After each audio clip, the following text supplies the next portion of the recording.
Mr. Transformers 96 here with another movie review. This time I'm going to be reviewing Deadpool 2. So yes, I do try to do movie reviews for all the big, superhero and nerdy type movies that come out. So this is definitely one that I wanted to do a review of. So first of all, I really liked the first movie, just so you know where I stand on the first movie. The first movie was really fun, and I really did enjoy it. I was looking forward to this one, not like insanely excited, but I was certainly excited for it. It is Deadpool 2.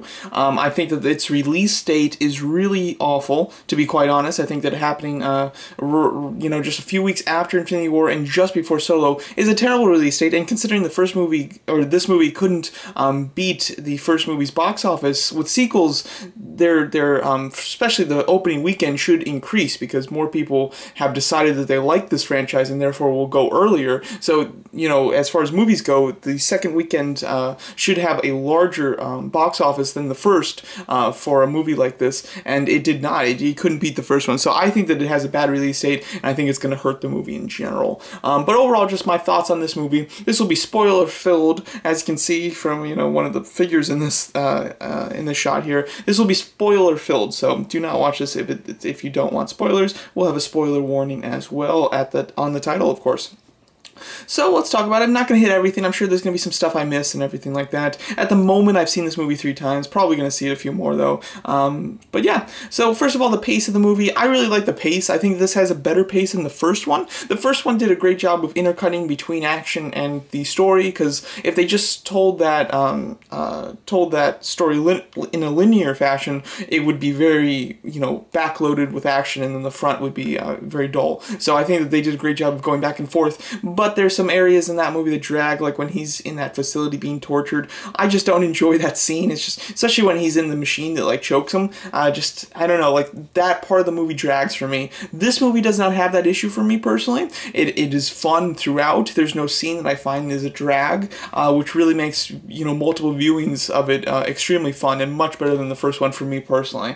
The comedy in this one I thought was very funny as well. I think that the comedy from this one and the first one are pretty on par, although this one has a lot more references to other movies, and particularly other comic book movies, than the first one. The first one, of course, had references, but this one has just a lot of references. I think that those they saw that those tracked well and really went full on with those. I really enjoyed the comedy in general. The end credit scene is just, I haven't laughed so hard at something in a movie in quite a while. The end credit scene of him killing Weapon 11 in X-Men Origins, and then killing himself when he reads the Green Lantern script, were just fantastic. But there's so much good comedy in this that I was really laughing throughout. And it's not one of those movies where it's very front-loaded comedically or back-loaded. It's really, the comedy is spread out very nicely, and you get a decent amount of hits in the comedy throughout the entire thing, which is very nice. The R rating with this one, now this surprised me. I figured that with the success of the first one, and then doing Logan where they upped the ante violence-wise, that they would just go even more extreme with this, and it would just be even more R-rated than the first one, and it's not, to be honest. The action is a bit violent, I will say, but it's all done in a comedic or fun way. It's not like the first one where there was some violence that was in emotionally tolling, darker violence, like him being tortured and to get his mutant reaction, basically. So although there's a little bit, the violence is still kind of gory, it's all done in a fun way in this movie, which does take away some of its R-ratedness, essentially, as far as violence is concerned. As far as sex, there's really no nudity, basically. I mean, there's when he's got the baby legs, but that's about it, and that is definitely different from the first one. There's less sexual references too, I find, or at least less explicit ones. So this is interesting. I don't know if they're trying to get some parents to bring the kids, or what the deal was as to why they decided to do that. I certainly don't mind at all. I'm not the type of person that I think that when you're kind of preteens, the more R-rated it is, the cooler it is, but when you hit a certain point where it's if it serves the story, great. If it doesn't, there's no need for it. So it works for me without having this as not as R-rated as the first one, but I do find it very surprising that was the case.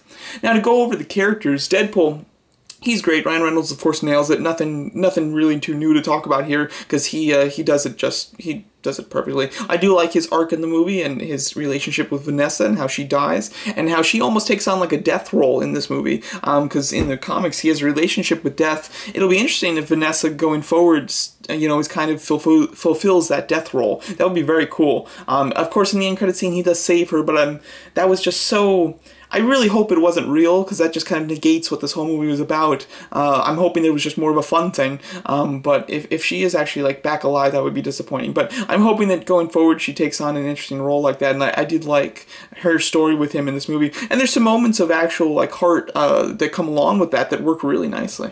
And then the kid, oh, what's his, Fire Fist. Fire Fist. I do like the actor quite a bit. If you haven't seen Hunt for the Wilder People, that was Taika Waititi's last film other than Thor Ragnarok, and that's really the film that got him the directing gig of Thor Ragnarok. I would highly recommend that you watch that movie. Very funny movie. He's in that. He's the star, and he's a solid, actor. He's very fun.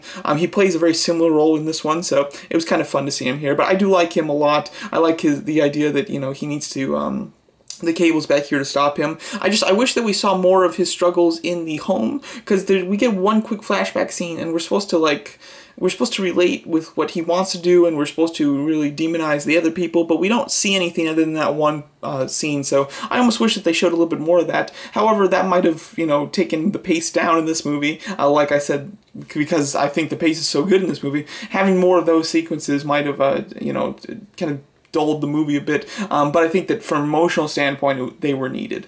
Then Cable, I like Cable. I think that he was pretty good. I think that his relationship with Deadpool is fun. Like, you really see almost like the buddy cop routine towards the end of the movie there. But the fact that he wastes his time travel on Deadpool, essentially, I find that very annoying. It's like, you gave up your family for this guy that you wouldn't even consider a friend. Like, I don't know, that was very weird to me. But I do like his relationship with Deadpool. I think the back and forth between them is very good, particularly the hug at the end. I thought the way that both of them reacted in that scene was just, perfect for that Cable-Deadpool relationship.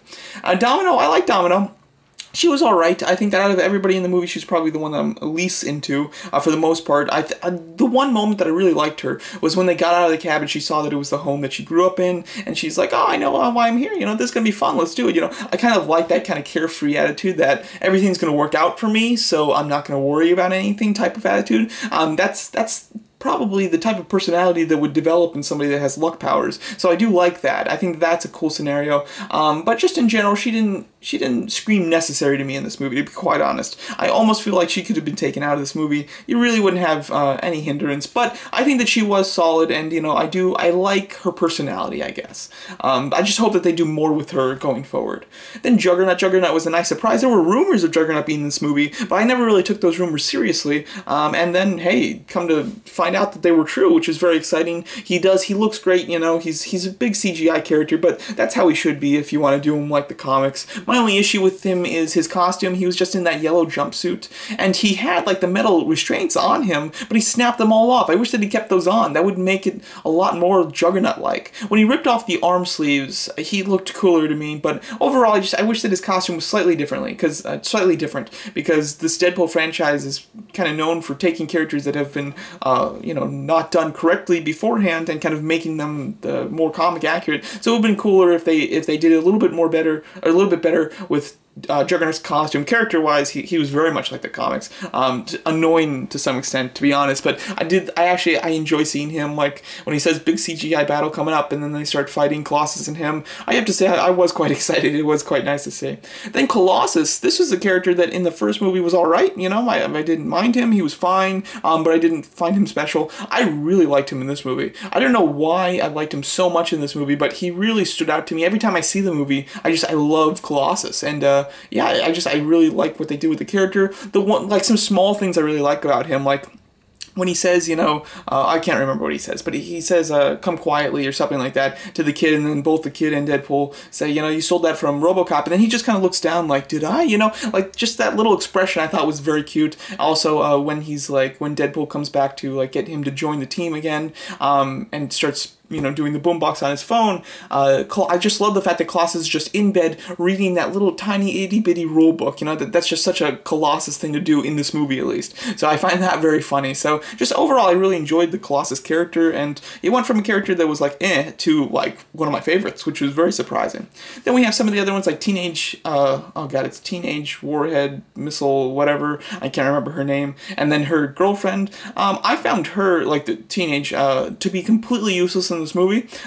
She was obviously in the first one, that's why she's in this one. I wish that they just took her completely out of the movie. If you took her completely out of the movie, there would be no issue. I like the comedy of Deadpool always saying hello to her girlfriend and her reaction to that. I thought that was kind of a fun running gag. But other than that, there's just no reason for either of those characters to be in this movie. I wish that they weren't in it. And then finally, what I'm going to end on is X-Force, both teams of X-Force. The first team I found absolutely hysterical. They did a wonderful job of making the movie look like it's kind of him building the X-Force team, and even showing you scenes of the X-Force team fighting, and those scenes are actually not in the movie. I'm almost tempted to think that they filmed those specifically to throw people off, and that those aren't supposed to be like montage sequences when they're, interviewing them. I almost thought that maybe that was the case at first, but I feel like now they probably just filmed those to throw people off. I love the fact that he assembles this team, and with decent actors too. You have like Terry Crews is one of them, and then the other one is Skarsgård, the one who plays Pennywise. So you have like named or somewhat named talent in the roles of these. You have one very big actor, which I'll get to in a second, and then to have them all just die as they jump out of the plane